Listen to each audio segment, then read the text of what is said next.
আমি এখন দাঁড়িয়ে আছি একটি চা বাগানের মাঝখানে, আর আমি যাচ্ছি সামসিং এর দিকে। একটা টোটো ভাড়া করে চলে গিয়েছিলাম ডুয়ার্সের সামসিং।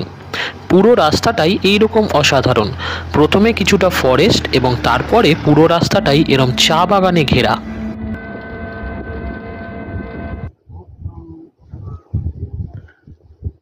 আমি এই জাস্ট শুরু করলাম এই নদীর কাছে যাওয়ার। অনেকটা উঁচু থেকেই আসতে হচ্ছে নিচে, এই ট্রেক করে আসতে হবে, আবার ট্রেক করে উঠতে হবে। নামার সময় কোনো অসুবিধা নেই, এবার ওঠার সময় দেখি কত টাইম লাগে। যদি আপনারা গাড়িতে আসেন তাহলে এই রাস্তাটা হাঁটতে হবে না, কারণ গাড়ি একদম নদীর সামনে অবধি যায়।